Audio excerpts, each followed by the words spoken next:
Je vais vous raconter le jour où j'ai hacké Bloomberg.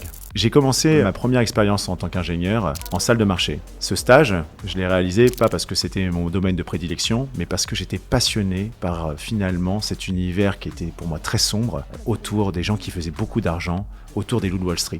J'ai démarré en tant qu'analyste. Mon job, c'était de réussir à donner des informations de marché aux sales traders, eux qui étaient les gros poissons de la salle de marché, qui faisaient beaucoup d'argent. J'avais pas beaucoup de temps. Du coup, je me réveillais très tôt le matin pour avoir accès à un poste Bloomberg qui était très coûteux et très rare. Si je faisais pas mon job avant 7 heures, je pouvais pas produire mon rapport et du coup, ce trader n'avait pas la capacité de pouvoir faire leur premier call le matin. Je me suis dit, comment je peux faire pour gagner du temps? J'étais pas vraiment prédisposé à être bon d'un point de vue technique en finance, mais par contre, j'étais un geek. Je savais coder. Et j'avais remarqué que je pouvais utiliser des fonctionnalités de Bloomberg pour récupérer tout un tas de données sur des fichiers Excel et automatiser mon analyse. Sauf que quand j'avais pas accès au poste, j'étais bloqué. Et donc j'ai eu l'idée de me dire, mais si je pouvais contourner les sécurités de Bloomberg et finalement me connecter depuis un autre poste sur le réseau et avoir accès à l'ensemble des informations. J'ai réussi, depuis un autre poste de travail qui n'avait rien à voir, une simple station, à me connecter sur le poste Bloomberg et à faire toutes mes extractions et je pouvais le faire H24 7/7. Sauf qu'un jour, la salle de marché reçoit un coup de fil de Bloomberg